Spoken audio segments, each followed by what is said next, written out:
Primeira parte, capítulo 2. Corações em luta. Em sua vila adornada de rosas, no sopé do Aventino, para o lado do Tibre, Quinto Varro, jovem patrício romano, meditava. Regressara ao templo doméstico depois de longo trabalho na galera da frota comercial de Opílio Vetúrio, na qual desfrutava a distinção do comando para ligeiro descanso no lar, e depois do beijo carinhoso à esposa e ao filhinho, que se deliciavam brincando no triclínio, repousava agora, lendo algumas sentenças de Emílio Papiniano em florido caramanchão do jardim. Roma atravessava, no ano 217, sob pesada atmosfera de crimes e inquietações, os últimos dias do imperador Marco Aurélio Antonino Bassiano, cognominado de Caracalla. Desde a morte de Papiniano, cruelmente assassinado por ordem do César, desiludira-se o império quanto ao novo dominador. Bassiano, longe de respeitar as tradições paternas, na esfera governamental, desmandara-se em vasta conspiração de tirania contra o direito, não só alimentando a perseguição contra os grupos nazarenos mais humildes, mas também contra todos. Abre nota de rodapé. O governo de Caracalla, conquanto fosse um tanto benigno para os cristãos, situados em posição favorável na vida pública, permitiu a perseguição metódica aos escravos e plebeus dedicados ao Evangelho, então considerados inimigos da ordem política e social. Fecha a nota de rodapé. Os cidadãos honrados que ousassem desaprovar-lhe a conduta. Encantado com os conceitos sábios do célebre jurisconsulto, Varro confrontava-os com os ensinamentos de Jesus, que detinha de memória, refletindo sobre as facilidades da conversão da cultura romana aos princípios do cristianismo, desde que a boa vontade pudesse penetrar o espírito dos seus compatriotas. Descendente de importante família, cujas raízes remontavam à República, não obstante a grande pobreza de bens materiais em que se debatia, era apaixonado cultor dos ideais de liberdade que invadiam o mundo. Doíam-lhe na alma a ignorância e a miséria com que as classes privilegiadas mantinham a multidão e perdia-se em vastas cogitações para encontrar um ponto final aos milenários desequilíbrios da sociedade de sua pátria. Reconhecia-se incapaz de qualquer mensagem salvadora e eficiente ao poder administrativo. Não possuía ouro ou soldados com que pudesse impor as opiniões que lhe fervilhavam na cabeça. Entretanto, não ignorava que um mundo novo se formava sobre as ruínas do velho. Milhares de homens e mulheres modificavam-se mentalmente sob a inspiração do espírito renovador. A autocracia do patriciado lutava desesperadamente contra a reforma religiosa, mas o pensamento do Cristo, como que pairava acima da terra, conclamando as almas a descerrarem novo caminho ao progresso espiritual, ainda mesmo à custa de suor e sangue no sacrifício. Abismado em reflexões, foi trazido à realidade pela esposa, Cíntia Júlia, que veio ter com ele, guardando nos braços o filhinho Tassiano, com apenas 1 ano de idade, a sorrir doce e terno, como se fora um anjo arrebatado ao berço celeste. Cíntia revelava nos olhos escuros a chama da vivacidade feminil, deixando entrever de imediato a trama das paixões que lhe desbordavam da alma inquieta. Largo péplo de nevado linho realçava-lhe as formas de Madonna e menina, evocando o perfil brejeiro e lindo de alguma ninfa que se houvera repentinamente transformado em mulher, contrastando com a severa expressão do marido, que parecia infinitamente distanciado da companheira pelas afinidades psíquicas. Quinto Varro, não obstante muito moço, trazia a máscara fisionômica do filósofo, habituado a permanente mergulho no oceano das ideias. No contentamento de uma cotovia pauradora, Cíntia reportou-se à festa de Úlpia Sabina, a que comparecera na véspera junto de Vetúrio, que lhe fora desvelado parceiro. Deteve-se entusiástica na descrição dos bailados de invenção da própria dona de casa, que aproveitara a vocação de escravas jovens, tentando repetir para o esposo, com harmoniosa voz, alguns trechos da música simbólica. Varro sorria, condescendente, qual se fora um pai austero e bondoso, escutando as infantilidades de uma filha, e pronunciava, de quando em quando, uma ou outra frase curta de compreensão e encorajamento. A certa altura da conversação, fixando a esposa, como quem pretendia tocar em assunto mais sério, observou: "Sabes, querida, que hoje à noite será possível ouvir uma das vozes mais autorizadas do nosso movimento das Galhas?" E talvez porque a mulher silenciasse pensativa, continuou: "Refiro-me a Ápio Corvino, o velho pregador de Leão que se despede dos cristãos de Roma." Abre nota de rodapé. No tempo da dominação de Roma nas Gálias, o nome da cidade de Leão era Lugdunum. Fecha a nota de rodapé. Na mocidade, foi contemporâneo de Átalo de Pérgamo, admirável herói entre os mártires gauleses. Corvino conta mais de 70 anos, mas, segundo as impressões gerais, é portador de um espírito juvenil.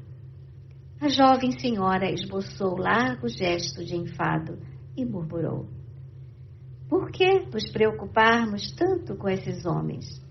Francamente, da única vez que te acompanhei às catacumbas, voltei aflita e desanimada. Haverá qualquer senso prático nas divagações que ouvimos? Porque arrostar com os perigos de um culto ilegal para somente insistir em desvarios da imaginação?" Com ironia e agressividade, prosseguia para o esposo triste: "Acreditas possa eu conformar-me com a louca renunciação de mulheres, quais Sofrônia e Cornélia, que desceram do Fausto Patrício para a imundície dos cárceres, ombreando com escravas e lavadeiras?" Desferiu rumorosa gargalhada e acrescentou: "Faz alguns dias, quando ainda te encontravas em viagem na Aquitânia, Opílio e eu conversávamos na intimidade, quando Popéia Silene veio ter conosco, pedindo esmolas para as famílias vitimadas nas últimas perseguições, e vendo os meus jarros, instou comigo para abandonar o uso de cosméticos. Rimo-nos fartamente da sugestão. Para atendermos aos princípios de um homem que morreu na cruz dos malfeitores, vai para 200 anos, precisaremos adotar a indigência e vaguear no mundo como se fôssemos fantasmas? Nossos deuses não nos reservam um paraíso de mendigos discutidores. Nossos sacerdotes guardam dignidade e compostura." Após leve pausa, em que fitou o esposo sarcasticamente, aduziu: "Aliás, devo dizer-te que tenho sacrificado a Esculápio em teu favor. Temo por tua saúde. Vetúrio é de parecer que os cristãos são dementes. Não observas quanta modificação transparece do teu procedimento para comigo desde o início de tuas novas práticas? Depois de longas ausências da família, não regressas na posição do marido afetuoso de antes. Em vez de te reportares à nossa intimidade carinhosa, guardas o pensamento e a palavra em sucessos do culto abominável. Há tempos, afirmava Sabina, que a perigosa mística de Jerusalém enfraquece os laços do amor que os numes domésticos nos legaram. E disse-ia que esse Cristo te domina por dentro, afastando-te de mim. Cíntia, agora, de semblante conturbado, enxugava o pranto nervoso, enquanto o filhinho sorria ingênuo em seu regaço. Grande tola, obtemperou o marido preocupado. Poderás admitir que te possa esquecer? Onde reside o amor, senão no santuário do coração? Quero-te como sempre, és tudo em minha vida. Mas, e a dependência em que vivemos? Clamou Cíntia, descoroçoada. A pobreza é um espantalho. És empregado de Opílio e residimos numa casa que ele nos cede por favor. Por que não te arrojares, tanto quanto meu primo, no campo dos negócios, para que tenhamos também navios e escravos, palácios e chácaras? Acaso não te sentes humilhado ante a nossa posição de inferioridade? Quinto Varro estampou indisfarçável amargura no semblante calmo. Afagou a linda cabeleira da esposa e objetou, contrafeito. Por que motivo te agastares assim? Não apreciarás a nossa riqueza de caráter? Conviria o favor da riqueza sobre a desgraça de tantos? Como reter escravos quando tentamos libertá-los? Estimarias ver-me em transações inconfessáveis com a perda de nossa consciência reta? A esposa chorava desagradavelmente, mas, evidenciando o propósito de alterar o rumo da conversação, Varro acentuou. Esqueçamos as futilidades. Vamos, ouviremos juntos a palavra de Corvino. Um carro nos conduzirá à noitinha. Para voltarmos ao lar morrendo de fadiga? Respondeu a mulher, derramando copiosas lágrimas. Não, não irei. Estou farta. Que nos podem ensinar os gauleses bárbaros, cujas pitonisas leem os augúrios nas vísceras ainda quentes de soldados mortos? O jovem esposo deixou transparecer nos olhos invencível tristeza e considerou. Crueldade nos galeses? E nós? Com tantos séculos de cultura, afogamos mulheres indefesas na corrente viciada do Tibre, assassinamos crianças, crucificamos a mocidade e desrespeitamos a velhice, sentenciando anciãs veneráveis ao repasto das feras, simplesmente porque se consagram a ideais de fraternidade e trabalho, com a dignificação da vida para todos. Jesus, Varro ia fazer uma citação evangélica, recorrendo às palavras do Divino Mestre. Cíntia, porém, elevando o tom da voz que se fez mais áspera, gritou. Sempre o Cristo, sempre o Cristo. Lembra-te de que a nossa condição social é miserável. Foge à punição dos deuses, rendendo culto a César, para que a fortuna nos favoreça. Estou doente, alquebrada, não tenho a vocação da cruz. Detesto os nazarenos que esperam o céu entre discussões e piolhos. O moço patrício contemplou a companheira compadecidamente, como se deplorasse no íntimo a insensatez das palavras que pronunciava, e notando que o pequenino chorava a estender-lhe os braços, tentou acariciar a criança, observando. Por que tanta referência à pobreza? Nosso filhinho não será por si mesmo um tesouro? Cíntia, contudo, arrebatou a ternura paterna e, recuando num salto precipitado, exclamou. Tassiano jamais será cristão. É meu filho. Consagrei-o a Dindinbene. a mãe dos deuses defendê-lo-á contra a bruxaria e a superstição. Em seguida, buscou o interior apressadamente, tangida por incompreensível tortura moral. Quinto Varro não tornou a leitura. Perdido em profundas reflexões, debruçou-se no muro que separava o jardim da via pública e demorou-se na contemplação de extenso bando de meninos que se ocupavam num jogo infantil, lançando pedrinhas sobre as águas, e de pensamento centralizado em seu pequeno Tassiano, sem saber definir os escuros pressentimentos que lhe envolviam o peito, reparou que estranha amargura lhe tomava o coração.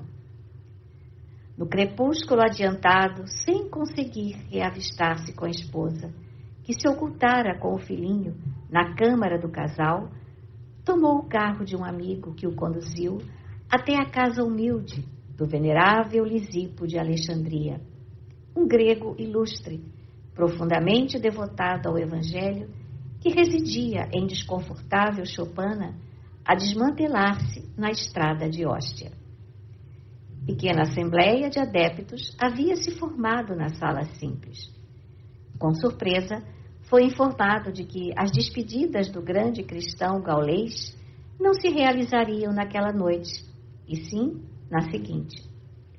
Corvino achava-se desse modo à disposição dos amigos para um entendimento familiar. Não havia, porém, outro assunto mais fascinante para o grupo que as reminiscências das perseguições de 177. Os tormentos dos cristãos leoneses eram narrados minuciosamente pelo nobre visitante. Enquanto o círculo ouvia, estático, o ancião das Gálias recordava com prodigiosa memória os mínimos acontecimentos. Repetia os interrogatórios efetuados, incluindo as respostas inspiradas dos mártires. Reportava-se as preces ardentes dos companheiros da Ásia e da Frígia que piedosamente haviam socorrido as comunidades de Leão e Viena. Falava entusiasmado da imensa caridade de Vétio Epágato, o abnegado senhor que renunciara à nobre posição que desfrutava a fim de converter-se em advogado dos cristãos humildes.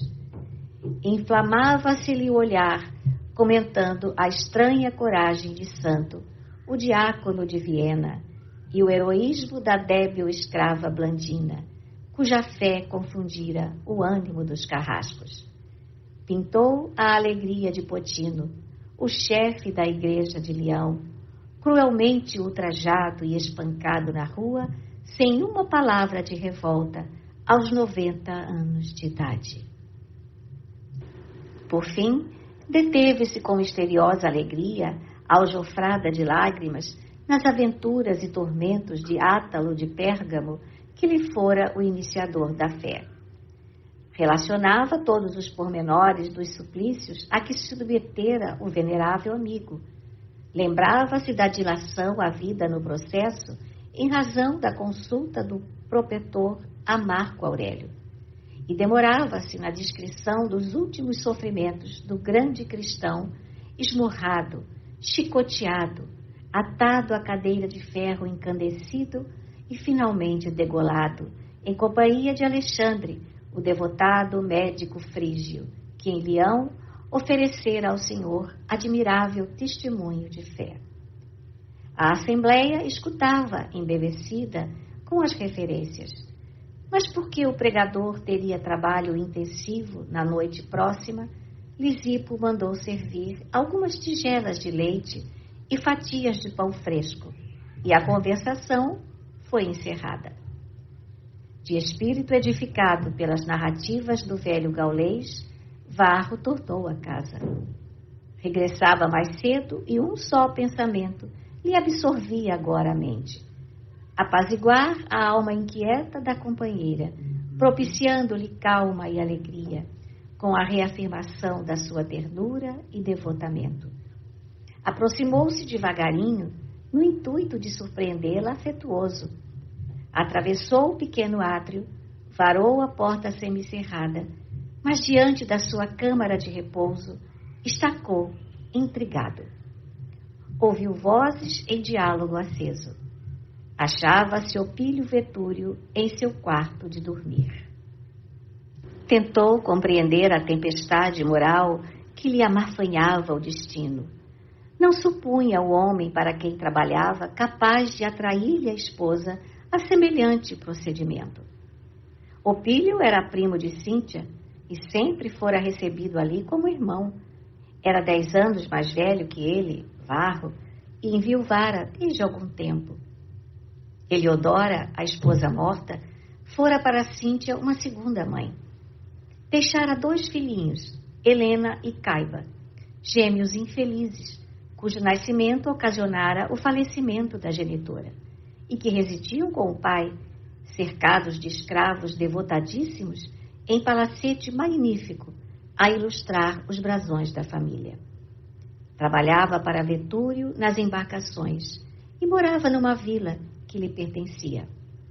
Achava-se lamentavelmente empenhado a ele, desde o casamento, por dívidas pesadas que se propunha a resgatar honestamente com serviço pessoal respeitável. Sentindo que a cabeça se lhe transformara num vulcão de perguntas, Varro pensava: por que razão se entregava assim à esposa à aventura menos digna? Não era ele um companheiro leal, extremamente dedicado à felicidade dela e do filhinho? Ausentava-se comumente de Roma, guardando-nos no coração. Se as tentações de ordem inferior lhe assediavam o espírito durante as viagens habituais, Cíntia e Tassiano lhe eram a invariável defesa. Como ceder às sugestões da maldade, quando se acreditava o arrimo único da mulher e do anjinho que lhe povoavam a alma de santificadas aspirações? E porque Vetúrio lhe compuscava assim o lar? Não se sentia na condição de um amigo convertido em devotado servidor? Quantas vezes, em portos distantes, era convidado ao ganho fácil e renunciava a qualquer vantagem econômica de procedência duvidosa, atento às responsabilidades que o ligavam ao primo de sua mulher. Em quantas ocasiões, constrangido pela gratidão, era obrigado a esquecer possibilidades seguras de melhoria da sorte, simplesmente por notar em Opílio não somente o patrono do seu pão material, mas também o companheiro, credor do seu mais amplo reconhecimento. Angustiado e abatido, considerava consigo mesmo, dentro do aflitivo minuto: se Cíntia amava o primo, por que desposara a ele? Se ambos haviam recebido uma bênção do céu com a chegada do filhinho, como repudiar os laços conjugais se Tassiano era sua melhor esperança de homem de bem? Semi-alucinado, passou a refletir contra a própria argumentação. E se estivesse prejulgando? E se Opílio Vetúrio ali estivesse em missão de auxílio, atendendo à solicitação da própria Cíntia? Era necessário, pois, acalmar a mente inquieta e ouvir com isenção de ânimo. Colocou a destra sobre o coração opresso e escutou. Nunca te habituarás aos devaneios de Varro, dizia Vetúrio, senhor de si. É inútil qualquer tentativa. Quem sabe, aventurou a prima preocupada. Espero deixará ele algum dia a odiosa convivência dos cristãos. Nunca, exclamou o interlocutor, rindo-se francamente. Não há notícias de pessoas que voltassem inteiramente à razão depois de ambientadas dessa praga. Ainda mesmo quando parecem trair os votos, com temor das autoridades, à frente de nossos deuses, voltam mais tarde ao encantamento. Tenho acompanhado vários processos de recuperação desses loucos. Dir-se-ia sofrerem temível obsessão pelo sofrimento. Pancadas, cordas, feras, cruzes, fogueiras, degolamentos, tudo é pouco para diminuir a volúpia com que se entregam à dor. Realmente estou farta, suspirou a jovem senhora, baixando o tom de voz. Evidenciando a segurança dos laços afetivos que já lhe prendiam o espírito à dona da casa, Opílio acentuou decidido. Ainda mesmo que Varro alterasse as próprias opiniões, não conseguirias modificar a nossa posição. Pertencemo-nos mutuamente. Há 6 meses é minha. E que diferença faz? Sarcástico observou. Acaso teu marido disputa a mulher? Acha-se demasiadamente interessado no reino dos anjos. Não admito, sinceramente, esteja à altura de tua expectativa. Por Júpiter, todos os meus conhecidos que se renderam à mistificação nazarena afastaram-se da vida. Varro falar-te-á do paraíso dos judeus, repleto de patriarcas imundos, em vez de conversar contigo sobre os nossos jogos. E garanto que se desejares uma excursão alegre, mais que natural em teu gosto feminino, conduzir-te-á, sem dúvida, a algum cemitério isolado, exigindo que te regozijes ao lado de ossos podres. Uma gargalhada irônica fechou-lhe a frase, mas notando provavelmente algum gesto inesperado na prima, prosseguiu. Além disso, precisas considerar que teu marido não passa de meu cliente. Tem tudo e nada tem. Mas, por Serapis, não lhe vejo qualidades para cercá-lo de favores. Sabes que te amo, Cíntia. Não ignoras que te queria em silêncio desde o primeiro instante em que te reconheci, jovem e formosa. Nunca teria preferido Heliodora se os serviços de César não me tivessem mantido na Acaia por tanto tempo. Quando te encontrei, enamorada de Varro, senti uma tormenta no coração. Fiz tudo por tua felicidade. Inclinei as simpatias de minha mulher em teu favor. Cerquei-te de mimos. Ofereci-te uma residência digna de teus dotes, para que jamais te confundisses com as mulheres miseráveis, que a privação compele à velhice precoce, e por ti suportei até mesmo o esposo que te acompanha, incapaz de compreender-te o coração. Que farás de mim, agora, viúva e triste quando estou?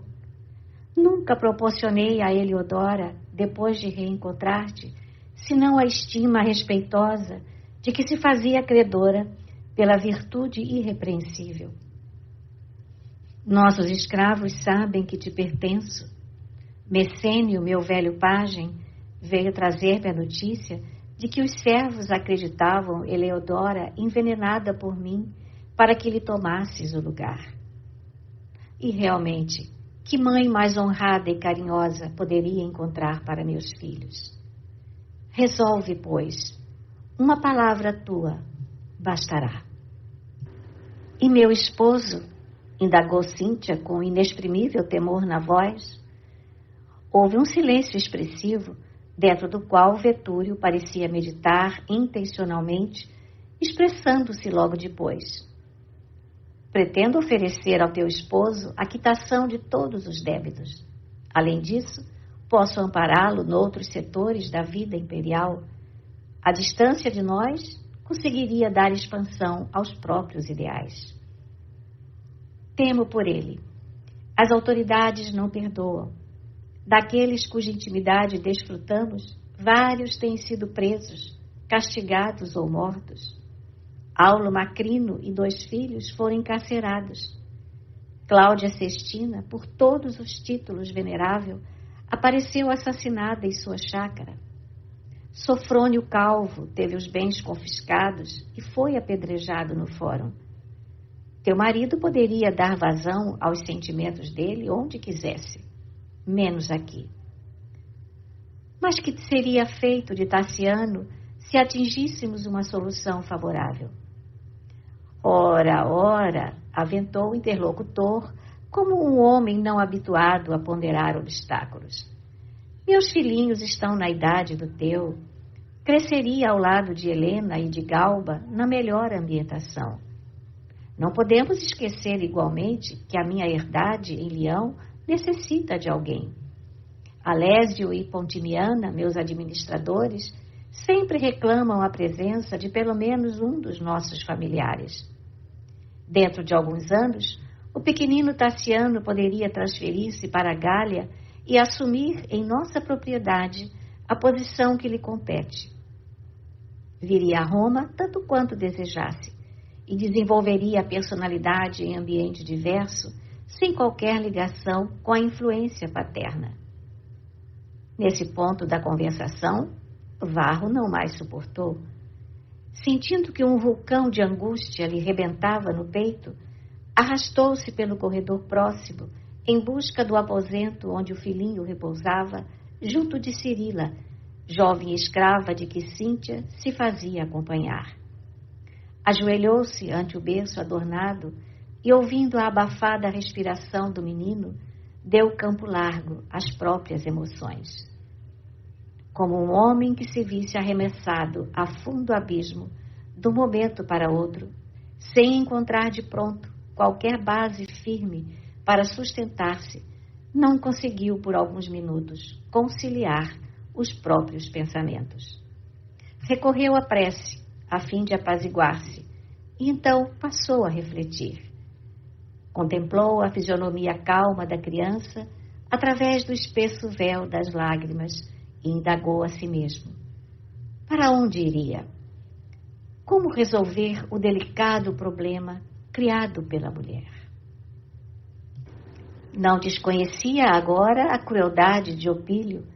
Sabia o detentor das atenções de César que, segundo a versão popular, lhe utilizara a cooperação no assassínio de Geta, pelo que recebera enorme patrimônio de terras na Gália distante, e naquele momento não duvidava de que ele houvesse facilitado a morte da abnegada Heliodora, movido pela paixão por Cíntia. Considerou a situação vexatória a que fora projetado e asilou o propósito de revide. A inolvidável figura do Cristo, porém, assomou-lhe a imaginação superexcitada. Como harmonizar a vingança com os ensinamentos da Boa Nova que ele mesmo difundia em suas viagens? Como destacar o impositivo do perdão para os outros sem desculpar as falhas do próximo? O mestre, cuja tutela buscara, havia esquecido os golpes de todos os ofensores, aceitando a própria cruz. Vira muitos amigos presos e perseguidos em nome do celeste benfeitor. Todos demonstravam coragem, serenidade, confiança. Conhecia o devotado pregador do Evangelho na Via Salária, Hostílio Fúlvio, cujos 2 filhinhos haviam sido trucidados sob as patas de 2 cavalos, conduzidos intencionalmente sobre eles por um tribuno embriagado. Ele mesmo, Varro, ajudara a recolher os despojos dos inocentes e vira que o pai, de joelhos, orara, chorando, agradecendo ao Senhor os sofrimentos com que ele e a família eram rudemente experimentados. A aflição daquela hora não seria a mão de Deus que lhe exigia um testemunho de fé? Mas não seria melhor para perecer no anfiteatro ou ver Tassiono devorado por animais ferozes que se confiar em ambos a vergonha da morte moral? E perguntava em pranto mudo: como se portaria Jesus se tivesse sido pai? Entregaria uma criança inerme a um lobo terrível da floresta social sem a mínima reação? Por si, não se notava com direito a qualquer exigência. Reconhecia-se na posição do homem comum e, por isso mesmo, pecador, com a necessidade indisfaçável de adaptar-se à virtude. Não poderia reclamar devotamento à esposa, embora perdê-la lhe custasse imensa dor. No entanto, e o pequenino? Seria justo abandoná-lo à mercê do crime? Oh, Deus! Soluçava intimamente. Como lutar com um homem poderoso, quanto Opílio Vetúrio, capaz de alterar as determinações do próprio César?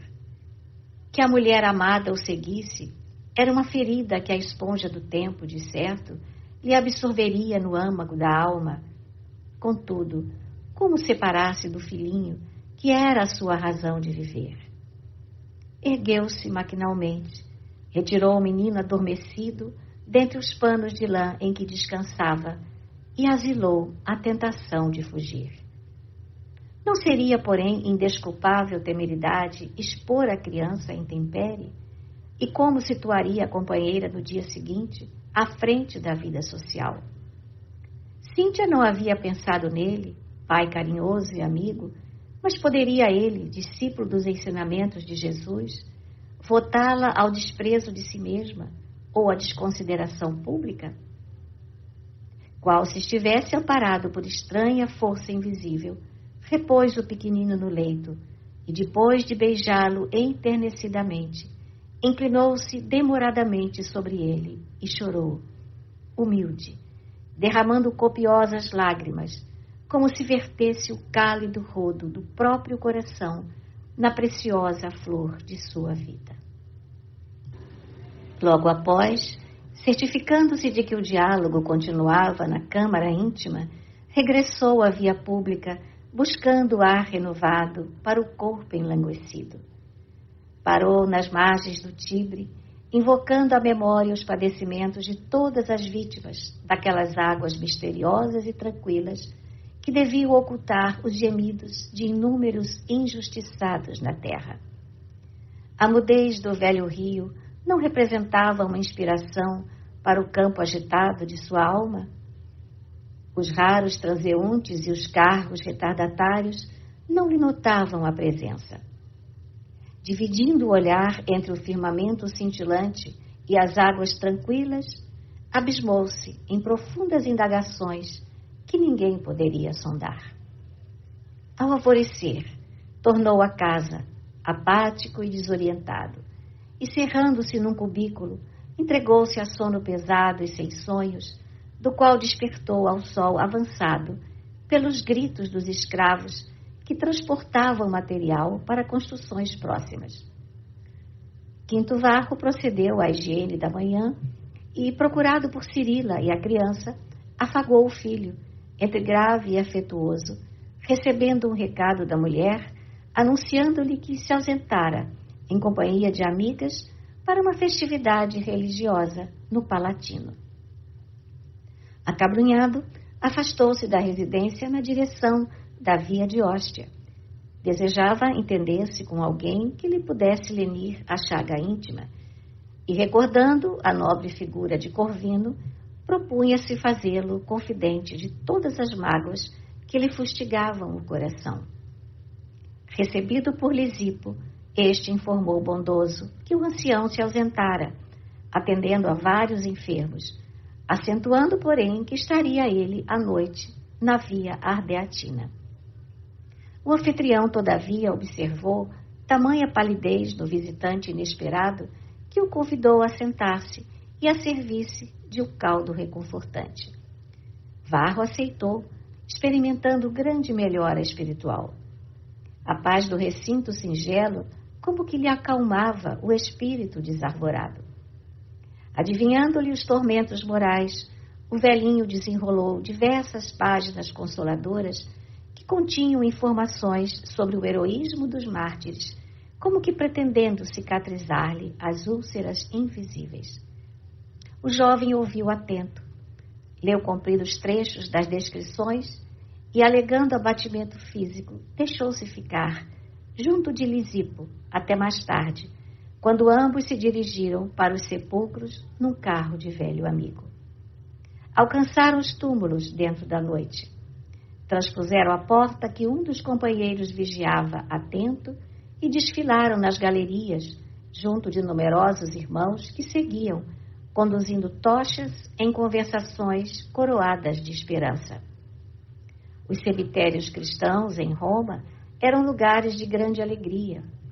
Inquietos e desalentados na vida de relação, com infinitas dificuldades para se comunicarem uns com os outros, dir-se-ia que ali, no lar dos mortos, que as tradições patrícias habitualmente respeitavam, os seguidores do Cristo encontravam o clima único, favorável à comunhão de que viviam sedentos.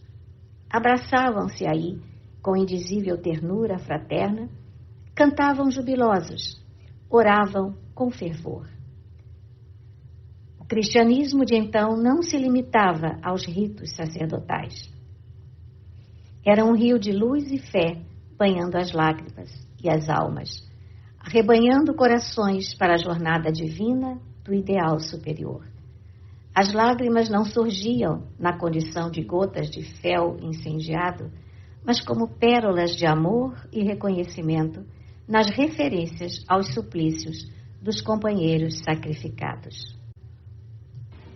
Aqui e ali, sepulturas róseas e brancas ostentavam dísticos afetuosos que não lembravam qualquer ideia escura de morte.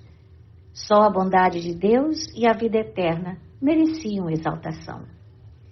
Varro relia com avidez as palavras que lhe eram familiares, buscando apoio moral para a resistência íntima de que se reconhecia necessitado. Não longe, a carinhosa amizade de alguém escrevera a saudação. Festo, Jesus te abençoe. Adiante, grafara um pai devotado. Gláucia, querida filha, estamos juntos. Acolá brilhava a inscrição. Crescêncio vive. Mais além, fulgurava outra. Popeia glorificada. Nunca sentira Varro tamanha paz nos túmulos, reconhecendo-se na posição de um homem expulso do próprio lar, sentia agora na multidão anônima dos companheiros a sua própria família.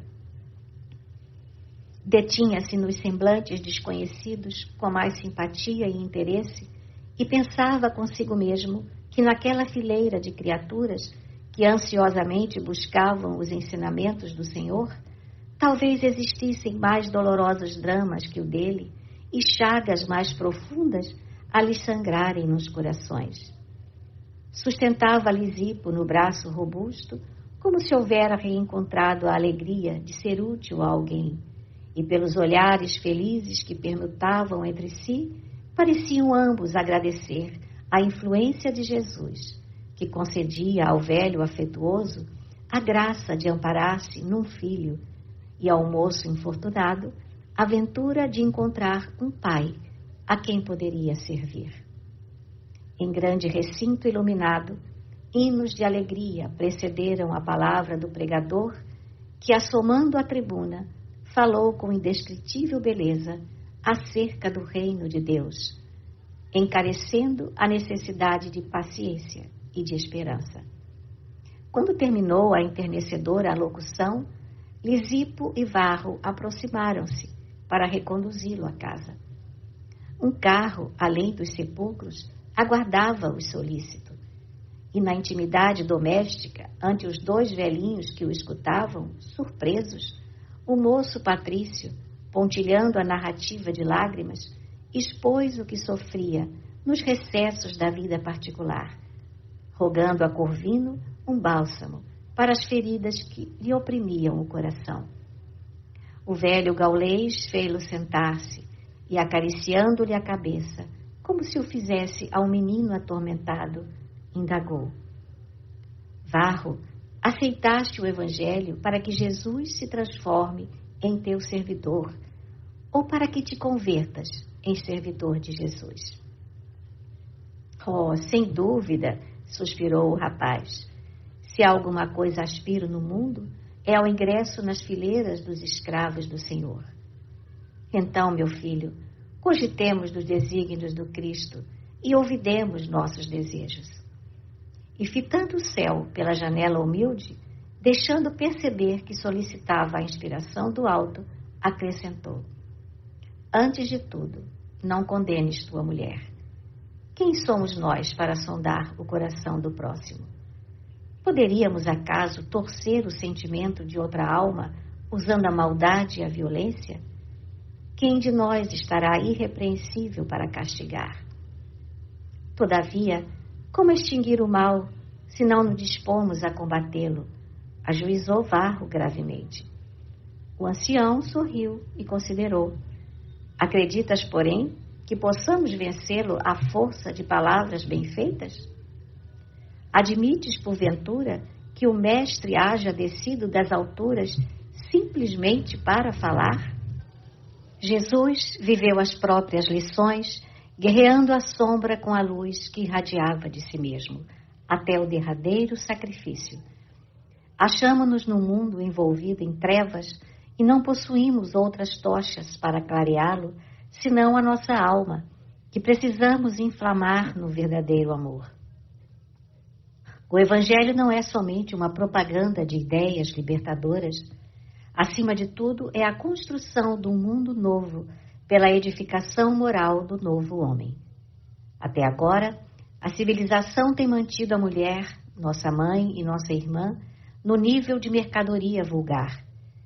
Durante milênios, dela fizemos nossa escrava, vendendo-a, explorando-a, apedrejando-a ou matando-a, sem que as leis nos considerem passíveis de julgamento. Mas não será ela igualmente um ser humano? Viverá indene de fraquezas iguais às nossas? Por que conferir-lhe tratamento inferior àquele que dispensamos aos cavalos, se dela recebemos a bênção da vida? Em todas as fases do apostolado divino, Jesus dignificou-a, santificando-lhe a missão sublime. Recordando-lhe o ensinamento, será lícito repetir: quem de nós, em sã consciência, pode atirar a primeira pedra? E fixando significativamente os dois ouvintes, acentuou: o cristianismo, para redimir as criaturas, exige uma vanguarda de espíritos decididos a executar-lhe o plano de ação.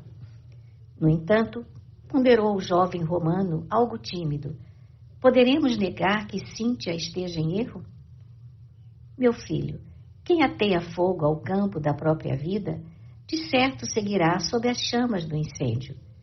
Compadece-te dos transviados. Não serão suficientemente infelizes por si mesmos? E meu filho? Perguntou Varro com a voz embargada de pranto. Compreendo-te, aflição. E vagueando o olhar lúcido pela sala estreita, Corvino pareceu mostrar um fragmento do próprio coração, acrescentando: noutro tempo, bebi no mesmo cálice. Afastar-me 2 filhinhos foi para mim a visitação de terrível angústia. Peregrinei dilacerado como folha relegada ao remoinho do vento, mas acabei percebendo que os filhos são de Deus antes de pousarem docemente em nossas mãos. Entendo-te o infortúnio. Morrer 1000 vezes sobre qualquer gênero de tortura é padecimento menor que esse da separação de uma flor viva que desejaríamos reter ao tronco do nosso destino. Entretanto, comentou o patrício amargurado, não seria justo defender um inocente, reclamando para nós o direito de protegê-lo e educá-lo? Quem te ouviria, contudo, a voz, quando uma insignificante ordem imperial poderá sufocar-te os gritos? E, além do mais, aduziu o ancião afetuosamente, se estamos interessados em servir ao Cristo, como impor a outrem o fel que a luta nos constrange a sofrer? A esposa poderá não ter sido generosa para com o teu coração, mas provavelmente será abnegada mãe do pequenino. Não será, pois, mais aconselhável aguardar as determinações do Altíssimo na graça do tempo? Detendo-se na dolorosa expressão fisionômica do pai desventurado, Corvino observou, depois de longa pausa: não te submetas ao frio do desengano, anulando os próprios recursos. A dor pode ser comparada à volumosa corrente de um rio, suscetível de conduzir-nos à felicidade na terra firme, ou de afogar-nos quando não sabemos sobrenadar. Ouve-nos, o Evangelho não é apenas um trilho de acesso ao júbilo celestial depois da morte. É uma luz para a nossa existência neste mundo mesmo, que devemos transformar em reino de Deus. Não te recordas da visita de Nicodemos ao Divino Mestre, quando o Senhor asseverou convincente: importa renascer de novo? Ante o sinal afirmativo de quinto varro, o ancião continuou: também sofri muito quando, ainda jovem, me decidi ao trabalho da fé. Repudiado por todos, fui compelido a distanciar-me das Gálias, onde nasci, demorando-me por 10 anos consecutivos em Alexandria, onde renovei os meus conhecimentos. A igreja de lá permanece aberta às mais amplas considerações em torno do destino e do ser. As ideias de Pitágoras são ali mantidas num grande centro de estudos com real proveito, e depois de ouvir atenciosamente padres ilustres e adeptos mais esclarecidos, convenci-me de que renascemos muitas vezes na terra. O corpo é passageira vestidura de nossa alma que nunca morre. O túmulo é ressurreição. Tornaremos a carne tantas vezes quantas se fizerem necessárias, até que tenhamos alijado todas as impurezas do íntimo, como o metal nobre que tolera o cadinho purificador, até que arroje para longe dele a escória que o desfigura. Corvino fez ligeiro intervalo, como a dar oportunidade à reflexão dos ouvintes, e prosseguiu. Jesus não falava simplesmente ao homem que passa, mas, acima de tudo, ao espírito imperecível. Em certo passo dos seus sublimes ensinamentos, adverte: melhor será entrares na vida aleijado que, tendo 2 mãos, te aproveitares delas para a descida às regiões inferiores. Refere-se o Cristo ao mundo como escola em que procuramos o nosso próprio burilamento. Cada qual de nós vem à Terra com os problemas de que necessita. A provação é remédio salutar. A dificuldade é degrau da grande subida. Nossos antepassados, os druidas, ensinavam que nos achamos num mundo de viagens ou num campo de reiteradas experiências, a fim de que possamos alcançar mais tarde os astros da luz divina para sermos um com Deus, nosso Pai. Criamos o sofrimento, desacatando as leis universais, e suportamo-lo para regressar à harmoniosa comunhão com elas. A justiça é perfeita. Ninguém chora sem necessidade. A pedra suporta a pressão do instrumento que a desgasta, a fim de brilhar soberana. A fera é conduzida à prisão para domesticar-se. O homem luta e padece para aprender a reaprender, aperfeiçoando-se cada vez mais. A terra não é o único teatro da vida. Não disse o próprio Senhor, a quem pretendemos servir, que existem muitas moradas na casa de nosso Pai? O trabalho é a escada luminosa para outras esferas, onde nos reencontraremos como pássaros que, depois de se perderem uns dos outros, sob as rajadas do inverno, se reagrupam de novo ao sol abençoado da primavera.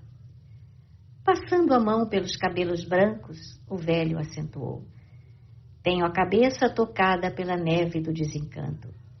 Muitas vezes a agonia me visitou a alma cheia de sonhos. Em torno de meus pés, a terra fria me solicita o corpo alquebrado, mas dentro do meu coração, a esperança é um sol que me abrasa, revelando em suas projeções resplendentes o glorioso caminho do futuro. Somos eternos, Varro. Amanhã reunir-nos-emos felizes no lar da eternidade, sem o pranto da separação ou da morte. Ouvindo aquelas palavras repletas de convicção e de ternura, o moço patrício aquietou o espírito atormentado. Mais alguns minutos de animadora conversação correram céleres e, algo refeito, dispôs-se a partir. Uma biga ligeira, por ele solicitada, esperava-o a reduzida distância. Quando o galope dos cavalos se fundiu no grande silêncio à porta do templo doméstico, o jovem, mais tranquilo, notou que poucas estrelas ainda fulguravam palidamente enquanto o firmamento se tingia de rubro. Alvorejava a manhã. Varro, contemplando o formoso céu romano e pedindo a Deus lhe conservasse a fé aurida no entendimento com o velho cristão gaulês, na estrada de Hóstia, julgou encontrar naquela madrugada, de surpreendente beleza, o símbolo do novo dia que lhe marcava agora o destino.